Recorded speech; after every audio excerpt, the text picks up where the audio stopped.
Where did you get the nerve? I mean, who does that? Over 60 years of broadcasting, she used the question mark to build a legendary career.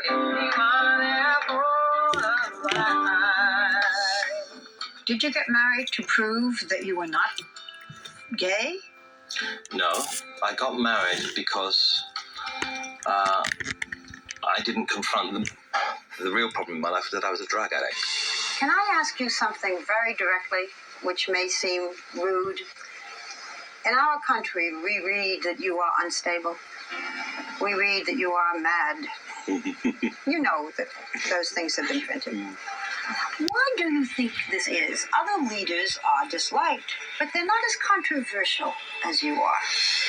She interviewed everybody we wanted to hear from. There are those who would say that you add to the attention. No, I don't. Well, the masks, the mysterious behavior. There's no mysterious behavior. Why did you kill John Lennon? I thought by killing him, I would acquire his fame. You cry in this room right now, I won't run into it. You promised me you wouldn't cry.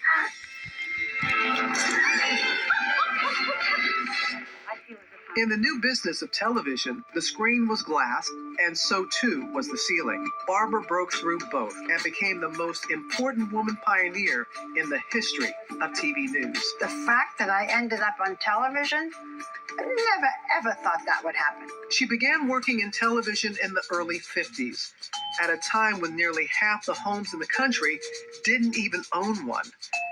She got her start off camera at local stations in New York, working her way up to a job as a writer on NBC's Today Show. I was a writer on the Today Show. They had to have one female writer. She did the tea pouring, as I call it. She did the fashion shows. She did the celebrities.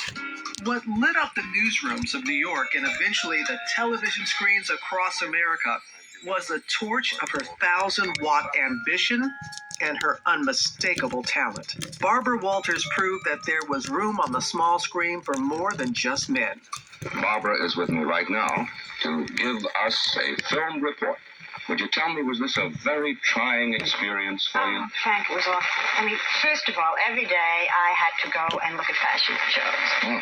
And then I had to have lunch at Maxine's and drink champagne. Huh. And then I had to smell all the perfume at Dior. I mean, it was so trying that I took absolutely the very last plane I could to get back here today.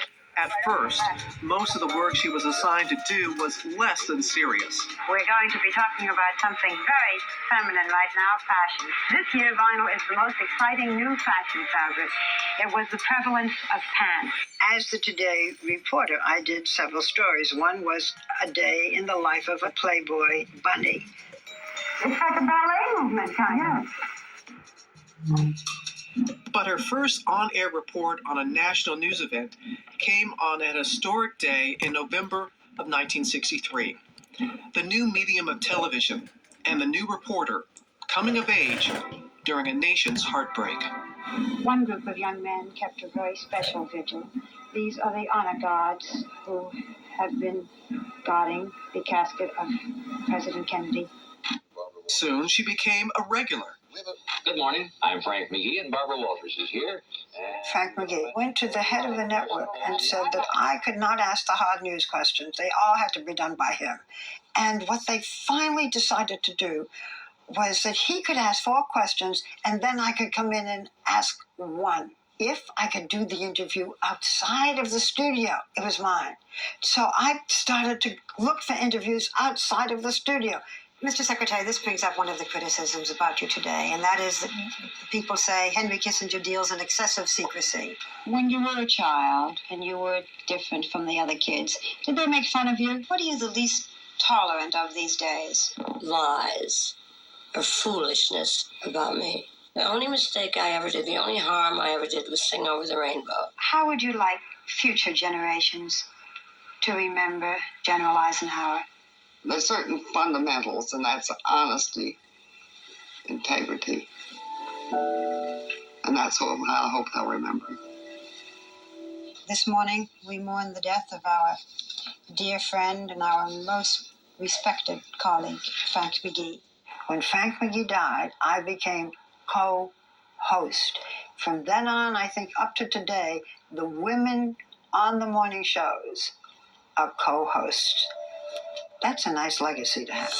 As the first woman co-host of a morning show, the other networks took note. So in 1976, ABC, trailing in the ratings behind the other two networks, sought to raise its profile by luring away one of its competitors' biggest star. The Last Place Network came calling with an offer she could not refuse.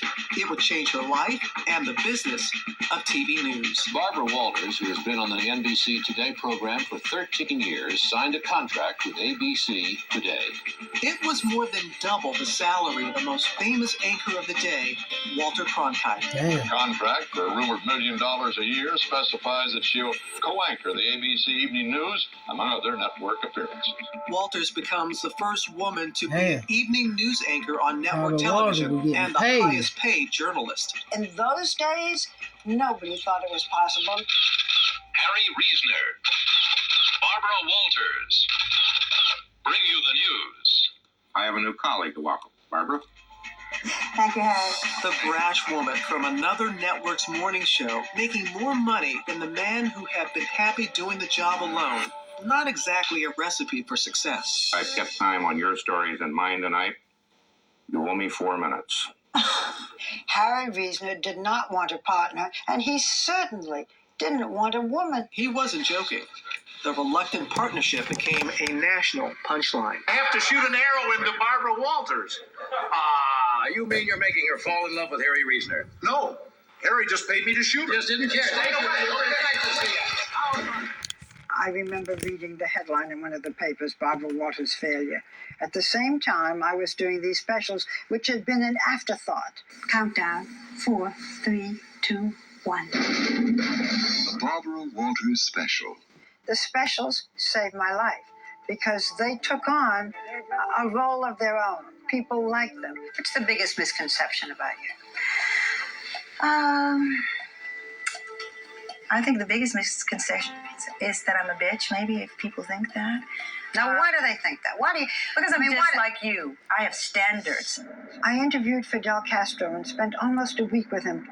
Also, I spent a great deal of time in the Middle East and did the first and almost the only interview that the Prime Minister of Israel, Menachem Begin, did with President Anwar Sadat of Egypt. They had never talked together before until this interview. Good evening, I'm Hugh Downs. And I'm Barbara Walters, and this is 2020. It would become her home for the next 25 years. And she broke yet another record with the most watched television news interview of all time. Did you ever tell Bill Clinton that you were in love with him? Yes. You did. What did he say? Monica Lewinsky. He said that means a lot to me. Did he ever tell you that he was in love with you? No. There was no question, it seemed, she wouldn't ask. I'm going to ask you a terrible question. Did you ever order anyone killed? Yeah. Are you sorry you didn't burn the tapes? Yes, I think so, because they were private conversations subject to misinterpretation, as we have all seen. Whether ex-presidents, sitting presidents, or future presidents, none escaped the tough question. Shall we begin the torture? Yes, that's why we chose you.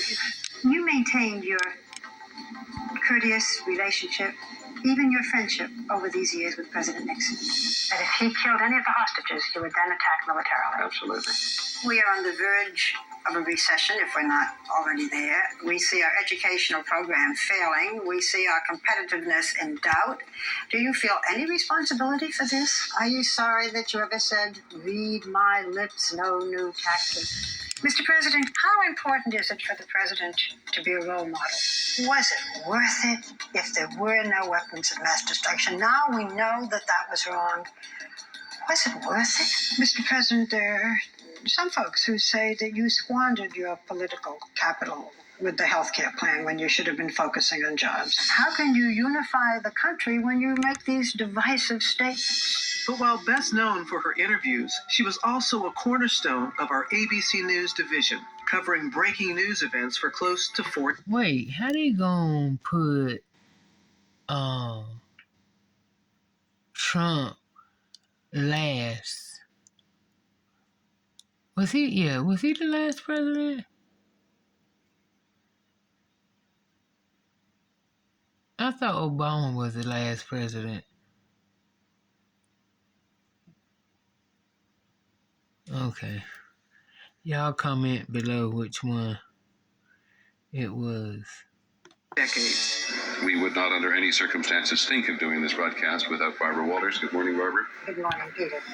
This is, as you have said, a unique ceremony. It is unprecedented in history. I want you to wake up the kids, because this is the kind of thing they're not going to see again for like another 20 or 30 years. But the show she may have been most proud of was the pioneering daytime talk show, The View. There had not been a show with a group of people sitting together and talking unscripted. It's a great place to express yourself, give opinions, show the kind of person you really are. In 2010, Barbara shared a hot topic of her own. Later this week, I'm going to have surgery to replace one faulty heart valve. I have known of this condition for a while now, and my doctors and I have decided that this is the best time to do the surgery.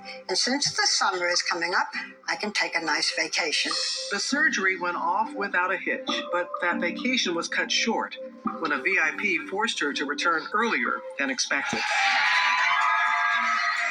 We were the first daytime talk show to have a sitting president as a guest. Look, I was trying to find a show that Michelle actually watched. The View has shown that women can be together and enjoy each other and have the kind of conversations that you may have in the morning with a girlfriend.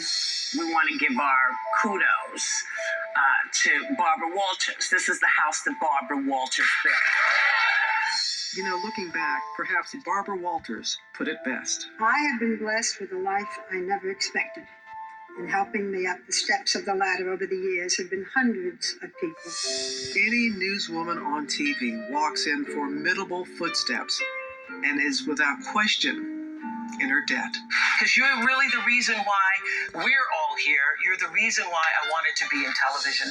And many of us pay tribute to her in person when she retired from The View in 2014.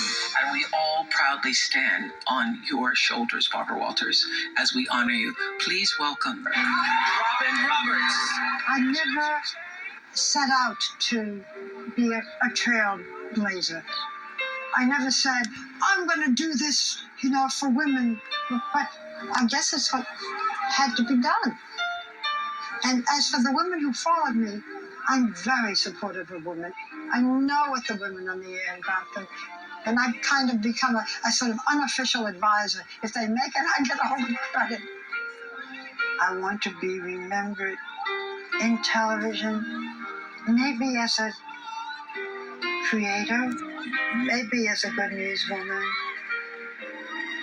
No, more than being remembered, I hope that by younger women, I can help them aspire. I just want to say, this is my legacy. These are my legacy. And I thank you all. And what an incredible legacy.